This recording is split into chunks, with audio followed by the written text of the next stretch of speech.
Good afternoon. So today we're going to go on a little ride. We're going to talk about a few reasons that I think you should get a Dualsport, why I think 300 is a good size for a Dualsport, and we're going to go over the mods that I've done on the KLX300 so far. If you get a Dualsport, you can ride past helicopters. With a Dualsport, you can handle wooden bridges with ease. You can overtake traffic on sketchy roads. Wait for traffic in comfort on your Dualsport. Seriously, what the fuck? I've been sitting here for like 10 minutes. Where's all this goddamn traffic coming from? Jesus Christ. You can get on the highway on your Dualsport. With big knobby tires, you'll never be alone with your thoughts because you'll always have the sound of the rubber slapping against the pavement at 60 miles an hour when you're riding your Dualsport. So even with your big ass gas tank, gas is like $6. Transition onto dirt with ease with a Dualsport. Observe flowers. Hit jumps. Explore places that you have not been. You can practice single track. Oh my gosh, look at more flowers. Observe flowers. All the freaking flowers. Look at the flowers.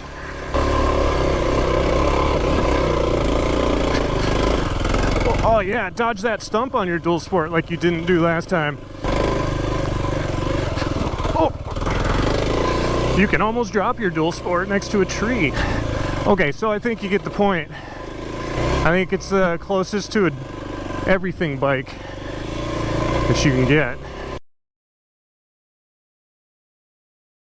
Let's say you start on a Dualsport. What things are you going to want to change? I think you're probably going to go one of two ways. You're going to want your bike to be lighter and more powerful, and you might end up going the two-stroke route, or you might end up going a little heavier and more powerful, but for dirt, and so you start looking at the 450s.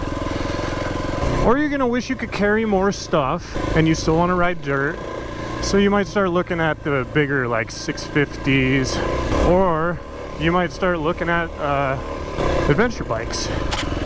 And personally, I don't really want to take my adventure bike on this kind. Well, like this trail, I could probably get through on my adventure bike, depending on my tires. But if you're really gonna want to spend the time on single track, bigger's not the answer. Two-strokes seem to end up being the answer to that. As soon as you start trying to make the Dualsport have a bunch of luggage space and storage, you're taking away what makes it so good in the first place, which is that it's lightweight. And like this is a 300, so you're already kind of on the verge of underpowered. Depending on your weight, your luggage's weight, and the displacement of your bike, at that point you might end up just being better off with a small adventure bike. And then you have the benefit of highway capability. Like if this riding right here, if that's what you want to do, I would argue that if you're an experienced rider, you could bring your Harley up here. If you're new and all you want to do is like fire road stuff, then even then, Dualsport's a good choice because you're learning and it doesn't weigh much and it's really easy to get yourself out of situations, and it's harder to get yourself into situations. So Dualsport, I really think, is a sweet spot. And for me, I don't want to be loading my bike all the time and then trailering it or unloading it from the back of my truck. I got to plan so much more stuff out. Right now, I want to go for a ride. I open the garage, I put some knee pads, boots, and a helmet on, and I can go. Now, why do I think 300 instead of a 250? Unless all the dirt riding you want to do is really close to where you're at, or you can take back roads easily to get there, I think you want a Dualsport that can at least get on the highway. It doesn't have to be amazing at it, but you should be capable of it. Oh yeah. Skid plate. And yes, a 250 can do it, especially like newer ones, if it's geared for it, but it's gonna be geared for it, which means your gears are gonna be taller than you want them. You're not gonna have as much torque as you could, and so somewhere around the 300-400 range seems to be a good sweet spot between weight and power for the highway. We might be able to get up there. I really want to do this Modlist on top of the mountain because I haven't got up there yet this year. The snow, obviously, has still been an issue.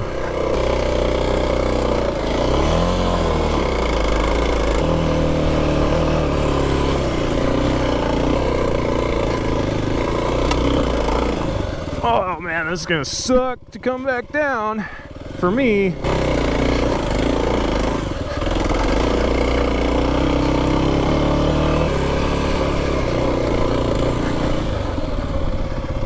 Yeah, so this is where I want to do my mods list. Hopefully you can hear me okay over the wind. It's not that bad, it's a little breezy. Okay, mods. Handlebars are new. These are the Tusk aluminum CR bend.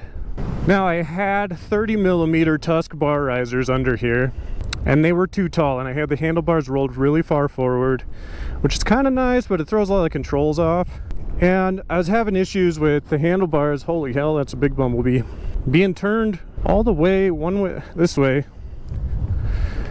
And my clutch was getting really tight, and my throttle was sticking because the throttle cables were too tight.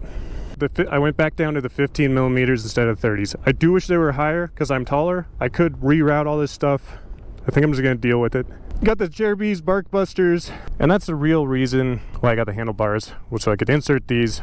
And then I got grips because the other grips are like glued on to the stock ones.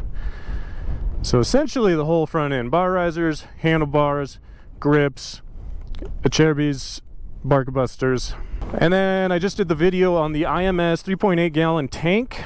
I love it. I feel like, well, the ride last weekend I would have ran out of gas if I hadn't had the tank. These are, I think, IMS brand also. I have to look it up. I can never remember. Foot pegs, they're the only option foot pegs that I can find, but they're fine. I like them just fine. I did get snow and shit all over my boots at one point, and they're super slippery. Like, they're not grippy when your boots are wet, I guess, but they're great. And then I've adjusted my brake lever up. I'm going to adjust it back down a little bit. It's a little too high. I think this is the Tusk skid plate. It's like $70. Not bad. Works great. Heard it dinging on the way up. These are some giant loop bags. Not really a mod. Don't love them, but I love taking stuff with me.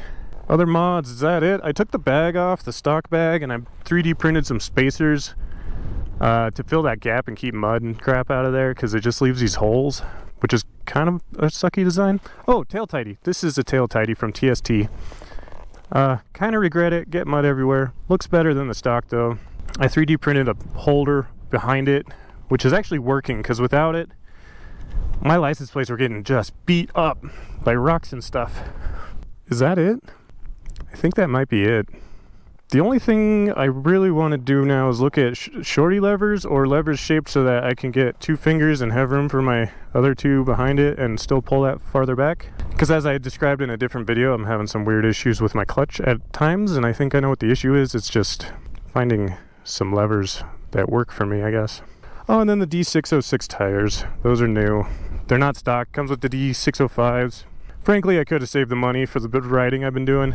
They would have got me through, I don't know, 85% of everything that I've hit so far. So yeah, I think that's it. Gorgeous day. It's cool because it's rainy in places and windy and stormy, and then it's not. Also, if you've watched the channel this year, I've been trying to get up here all year.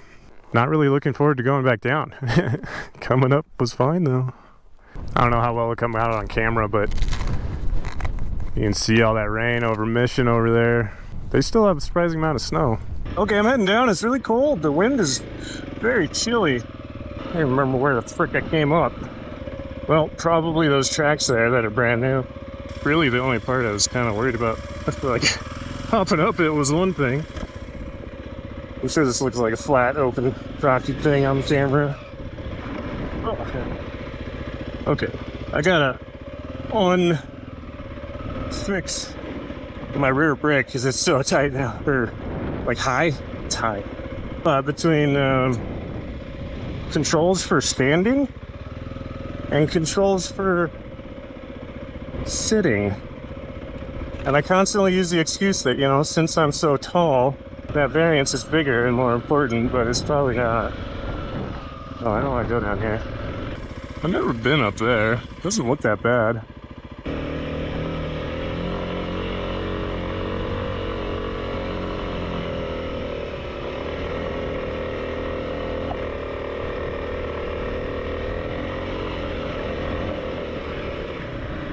Oh, that's cool. Yeah, I'm pretty sure I can see this from my house. And then mystery single track down into the abyss over there. Let's see. Yeah, I can definitely see these two peaks from my house. My house is that 1 pixel on the camera way the hell over there. Kind of under the rainstorm. Don't stalk me, internet. This is the kind of stuff I gotta do to get better at not hating going downhill.